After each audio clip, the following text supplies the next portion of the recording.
It's the Locked On Podcast Network, your team every day.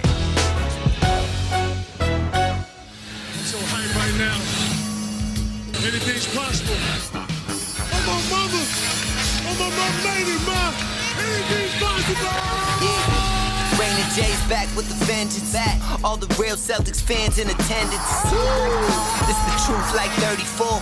This like walking in the garden when you hear the roars. The crowd goes crazy. Most in-depth coverage on the daily. Mainly podcast royalty, the content kings. When you talking about the franchise with 17 rings. Focus like Danny at the deadline. Global, but it got a local feel like the red line, the blue line, the green line. Play it in between time. I'ma throw my C's jersey on in the meantime and press play. When the F's done, I can't wait until the next day. Trying to stay in tune with the C's, that's the best way. Melly. Hey there, welcome back to the Locked On Celtics podcast, a bonus Saturday podcast, because you jackals wouldn't leave me alone demanding a podcast just because the Celtics came from 32 down to beat the San Antonio Spurs, and just because Jayson Tatum dropped 60 to tie the Celtics scoring record. Okay, I suppose that's enough to talk about this game and not wait until Monday. Saturday podcast, because you deserve it, especially those of you who stayed through to the end of this game. Let's just take a moment here, because you're probably listening. I'm recording this at 2:30 in the morning. So if you watch the game, if you're in Massachusetts, Boston, you're asleep right now, maybe with a little grin on your face as I'm talking, you're going to wake up and you're going to find this podcast, and you're going to be like, oh, let's relive this moment. Those of you who are listening, maybe out west or internationally, maybe this is an afternoon that you're going to enjoy the Celtics. But 143 to 140, the Celtics beat the Spurs in overtime. And basically what happened here was the Celtics and the Spurs played 3 different games over the span of 53 minutes. One game, the Celtics lost by 32. The second game, the Spurs lost by 32. And then the third game was a back and forth 5 minutes that the Celtics won by 3 and was wild and crazy. And I just almost gave me heart attack after heart attack. And to be honest with you, I'll pull back the curtain a little bit. Normally in fourth quarters, I'm starting to, I get an idea of what's happening, what's going on, and I am starting to write. In this fourth quarter, I found myself just watching and being like, oh my God, I can't believe this is happening. Oh my God, I can't believe that happened. What did Aaron Nesmith just do? What's Jaylen Brown doing? What's Jayson Tatum doing? Oh my God, over and over and over again. It was just this face. If you're watching on YouTube, this face, this is what I was doing the whole time, back and forth. Like I was just taken in by all of the madness of this game. By the way, if you're new, I haven't introduced myself. I'm John Karalis. I cover the Boston Celtics for the Boston Sports Journal. I host this podcast generally Monday through Friday, but because of all this greatness, I had to do a Saturday show. And I've written a book called Boston Celtics All-Time All-Stars. It's now available wherever books are sold. You can get one through my website, johnkaralis.com. If you want one of these books, you want it signed, personalized for you, you can go through my website, johnkaralis.com, and you will be able to get one. So, okay, back to the game.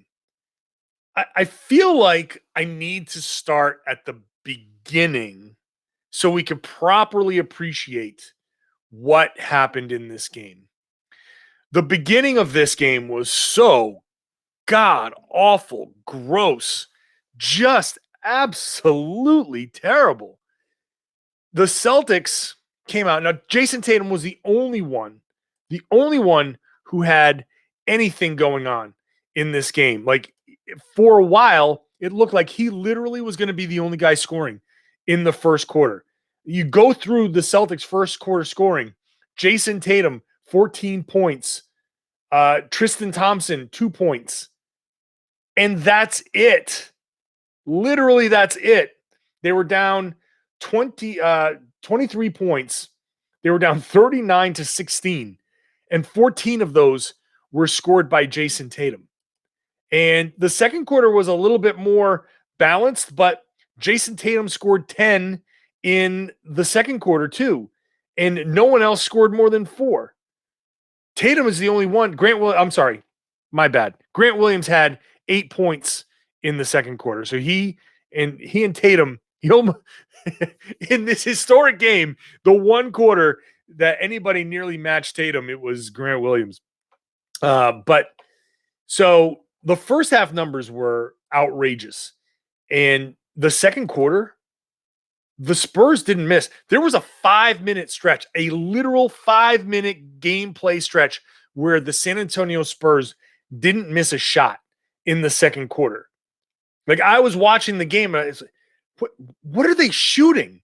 Like, they just kept making shot after shot after shot. I hadn't looked in the box score. I looked over. They were shooting 70%.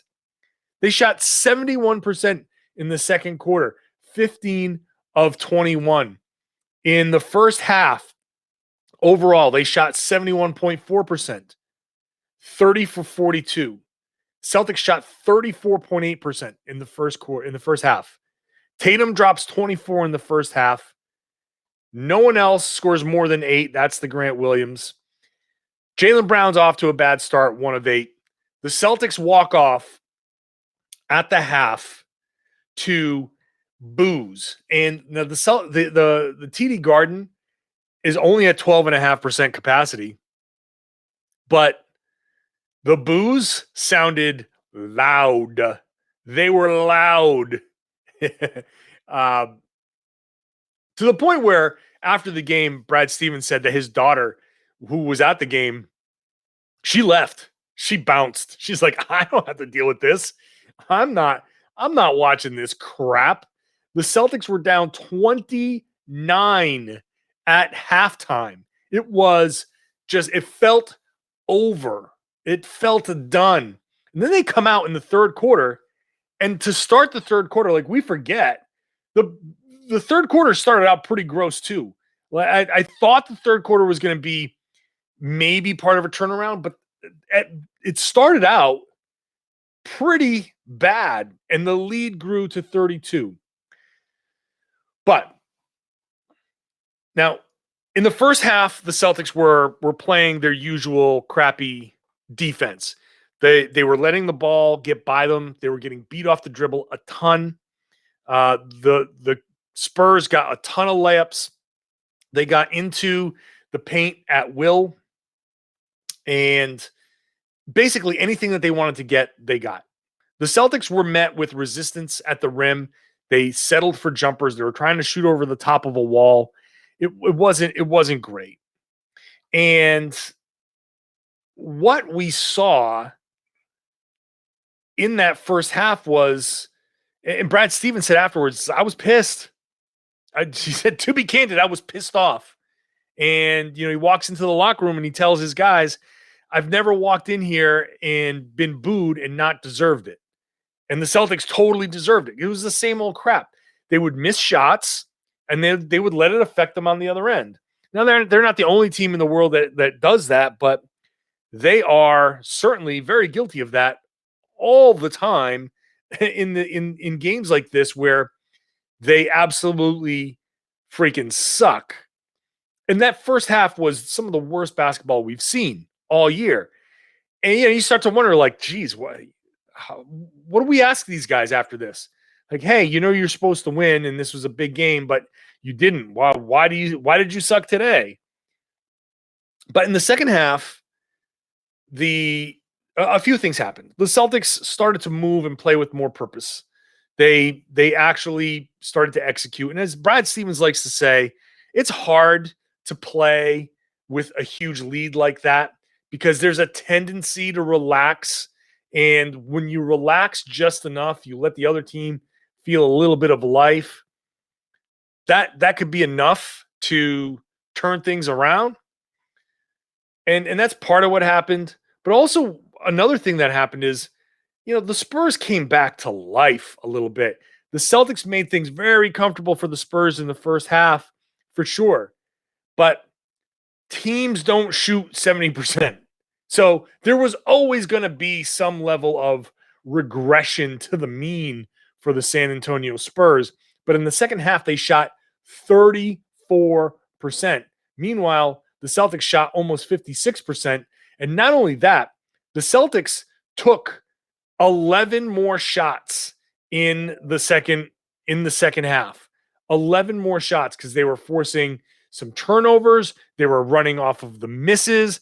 They were able to finally get some stops, and they were able to score against a defense that wasn't set. They're finally able to start getting to the rim because they weren't going up against a set defense that the Spurs were kind of, like I said, they were protecting the paint like crazy. But when you're running off of the misses, then you're able to finally get some level of attack going and getting to the rim. So let me take a minute. I'm going to break. I'm going to come back after the break and talk about the comeback in Jayson Tatum and all of that stuff. Today's episode, the bonus episode, is brought to you by Built Bar. It's the best tasting protein bar on the market. I talk about it so much. People are like, hey, you might like to know that I bought some Built Bars. And I do want to know. I want to know when you decide to actually buy some Built Bars because, hey, that means we're being effective. I'm supposed to be selling the Built Bars to you. They pay me some money. But at the same time, I buy these things on my own. Like, I just ran out and I lost track of how many I had, and I picked up my box. I was like, oh crap, I'm down to my last one. So I know I and other hosts across this network, we just buy them now. Like, we're customers. We're not just selling them. We're buying them now. That's how good they are. Now, they're low carb, low calorie, high protein, high fiber. If you're on a keto diet, you can have one of these because it fits. If you've got a nut allergy, there are plenty of options for you. Do you like chocolate or peanut butter, or do you like more fruity flavors? Plenty of options. If you go to BuiltBar.com, all of the nutrition facts are on there. All of the flavors, all of the different bonus flavors are on there, different styles. They have expanded their brand to beyond Built Bars. But go check it out. Use that promo code LOCKED15. You're going to get 15% off your next order at BuiltBar.com. And it is your next order. It doesn't have to be your first order. So you can go and feel free to buy one box and try it, or buy the assorted box and try that. Go back, use the promo code LOCKED15 again. You'll get 15% off every time you go back to BuiltBar.com and place an order. So make sure you're using that promo code LOCKED15 at BuiltBar.com. So the Celtics got down 32 points early in the third quarter. And then Evan Fournier woke up. Now, Evan Fournier had been having the absolute worst game that I've seen. It was bad. He looked terrible. He threw one pass. I remember seeing him drive right. He threw a pass to Jayson Tatum that kind of went off his head. Brad Stevens talked the other day about him being foggy. It looked like he was seriously foggy. But in the third quarter, like later in the third quarter, he started to get his, I guess the fog lifted a little bit, because all of a sudden, Fournier dropped 8 points in the third quarter. And it was perfect shooting. He hadn't hit an actual shot since the Oklahoma City game. He is credited for a basket against Charlotte, but that was a goaltend. He never saw the ball go through the hoop. So the last time he actually took a shot and it went through the basket was against Oklahoma City. Then finally, he broke through. 3 of 3, 2 3-pointers. And this, to me, was the turning point in the game. This is the Rocky, was it Rocky 4? Rocky makes Drago bleed. Like, all of a sudden, the Spurs were human. Their lead went from 32 to 20 And it's funny, someone on Twitter was like, this is how you call timeouts. This is how you stem the tide. But the Celtics just kept on coming. And I think it was that Fournier explosion, because finally the Celtics were getting some help from other people. Tatum had just 5 points in the third quarter. Jaylen Brown had 11. Jaylen Brown started to come to life a little bit. Robert Williams came in the third quarter and scored 8. Fournier had his 8.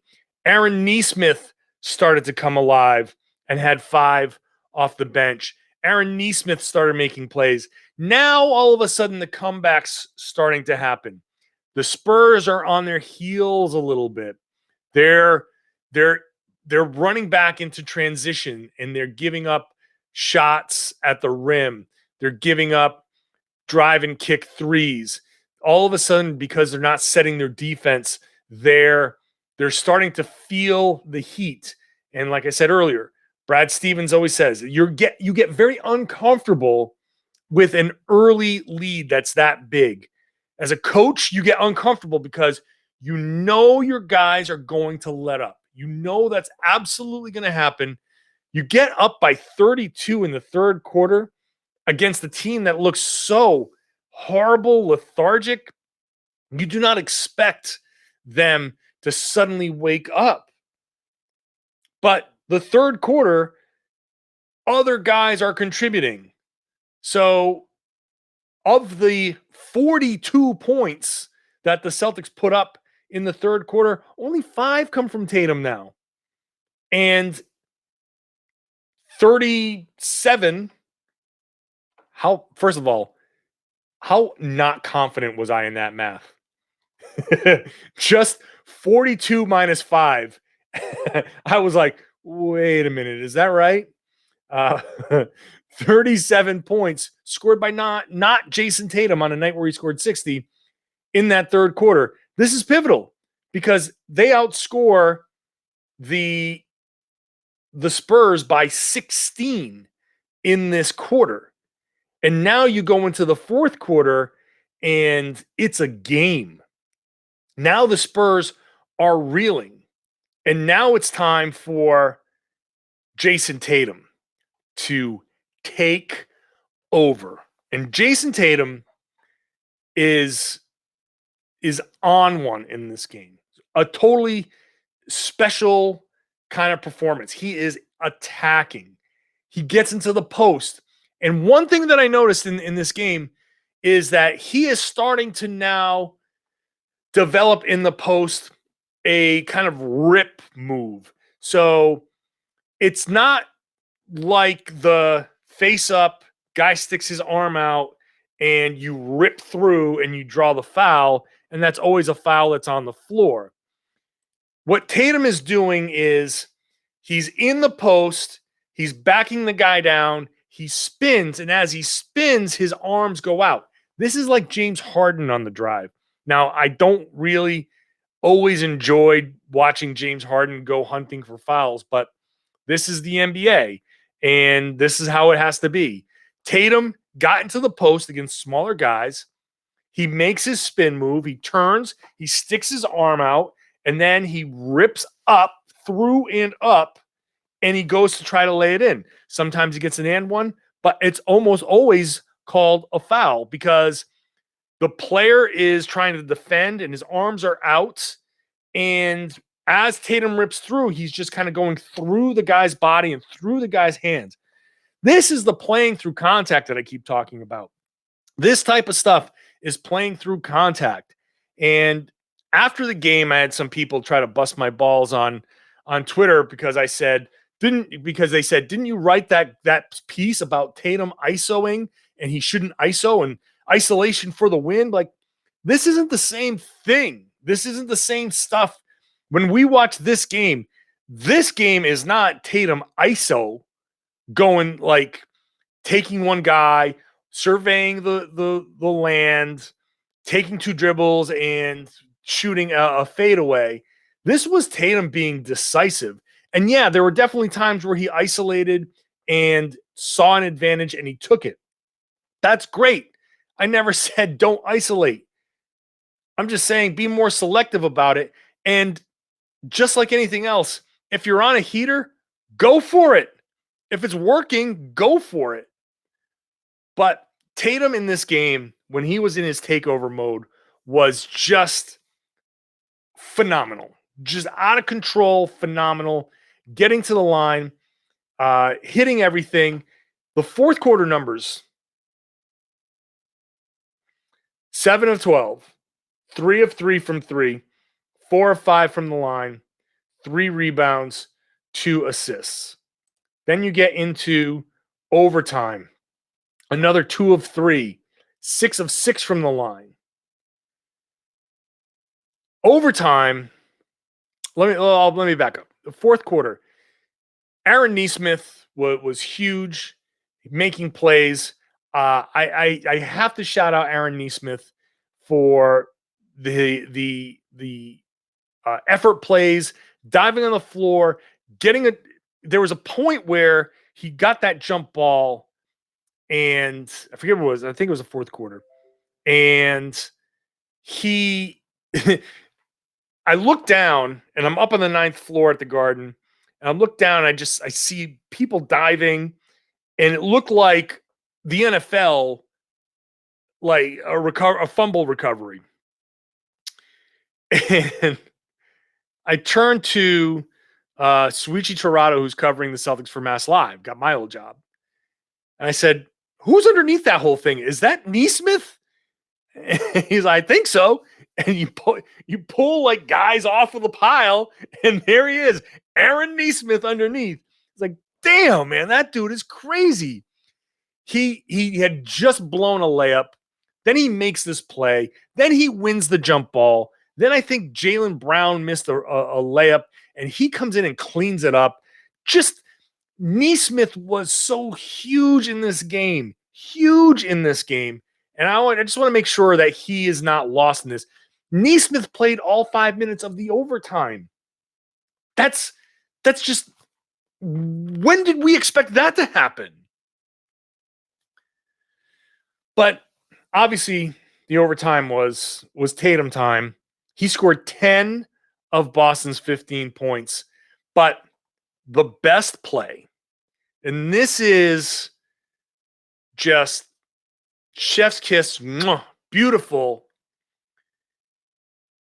Jaylen Brown, who had the worst night, and who, before this play that I'm going to talk about, was going to be the subject of a piece that said Jaylen Brown was trying to do too much on a night where it was Jayson Tatum's night.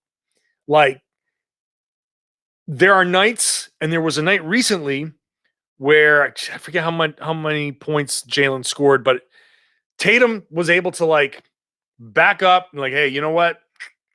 This is your night. You're dropping a 40 piece or something. You handle it. I got it. I'll just be here in case you need me, but you got it. And this was definitely a night where Jaylen Brown, leading up to this shot in the overtime, he had just tried to go one-on-one, and he turned it over. He took a quick shot and missed. And I was like, Jaylen, what are you doing? Not now. So in the good basketball, ball movement, beautiful game in the Spurs' faces as they are the poster team for this style of play, Jayson Tatum draws 2, kicks it over to his left to Marcus Smart. Defender comes up. Smart kicks it over to the corner. Jaylen Brown rises up with confidence. Catch and shoot corner 3. Boom. Drills it. And he said after the game, I knew I couldn't miss forever. But that was making the right play. The ball rewards energy. The ball found the right guy. He made the right play. As that ball went up, I said, man, that thing needs to go in because everybody did everything right. And Jaylen Brown deserves that moment, and he got it. And it was wild to see. Jayson Tatum was just pumped up. He was so excited at half court. And Marcus Smart was so excited. The whole building was just explosive. And then on the other side, after that, the Celtics sniff out the alley-oop out of bounds play from the Spurs. And Aaron Nesmith makes the steal, gets it up to Jayson Tatum. Jayson Tatum gets a couple of free throws.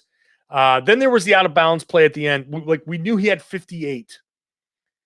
Patty Mills comes down, hits a three, which was wild. He hit that three, and I was like, oh, my God. What is happening here? This is amazing. Patty Mills hits that three, and the Celtics have to get the ball one more time. They somehow get it to Tatum, and it should have been an and one. That absolutely should have been a continuation.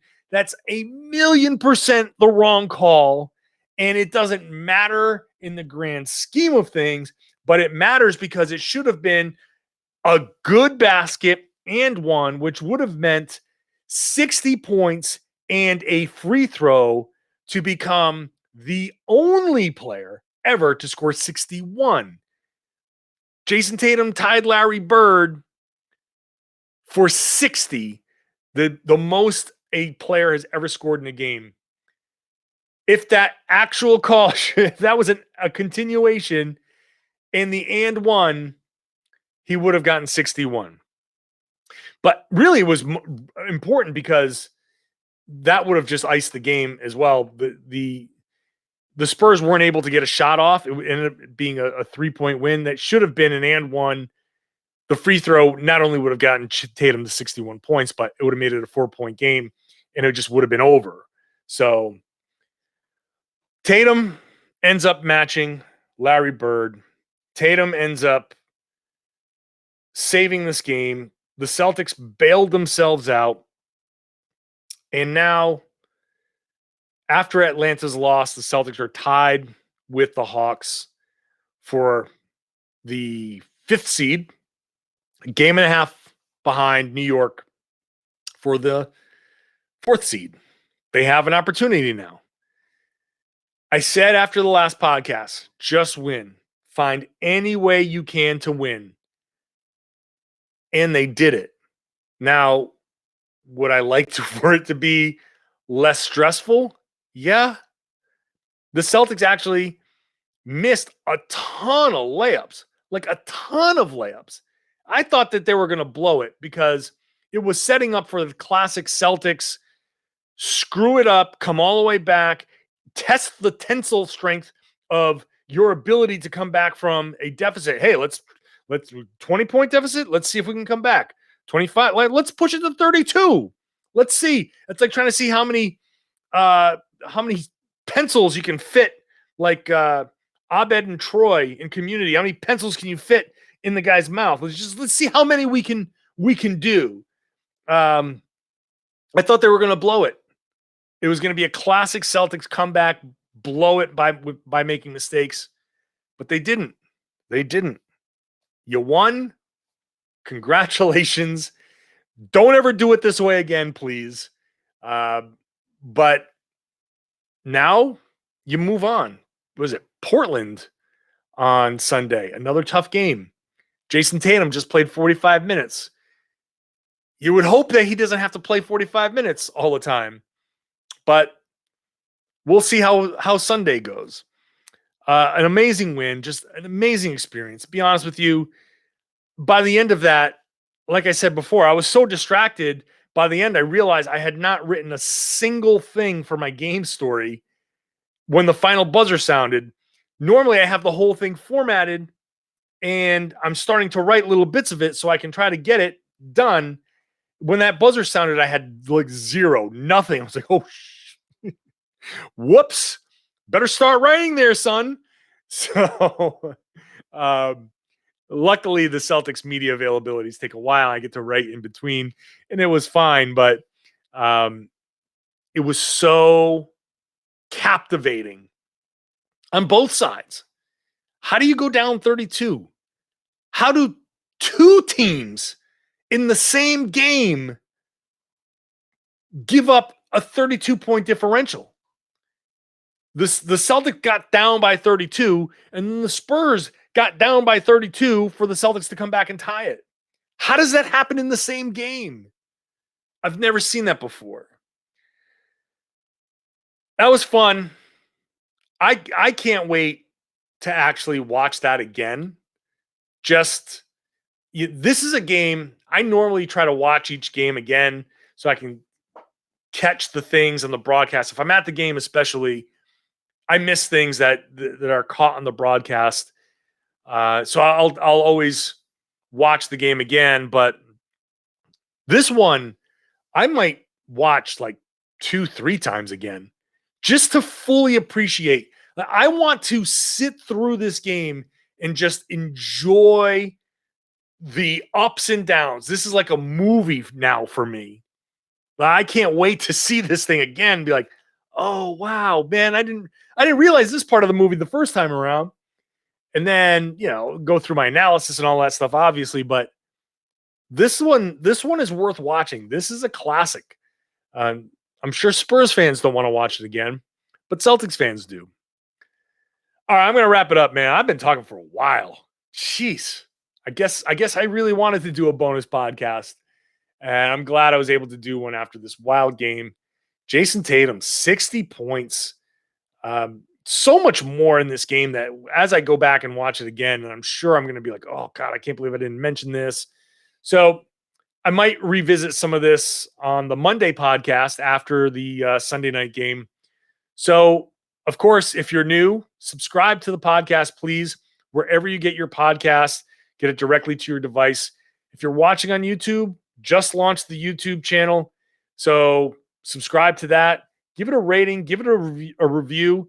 Make sure people know that you like it. Hopefully you like it. And we're trying to grow this as the next phase of the Locked On Celtics podcast. So please share it. Tell your friends that they should be listening to the Locked On Celtics podcast here on the Locked On Podcast Network.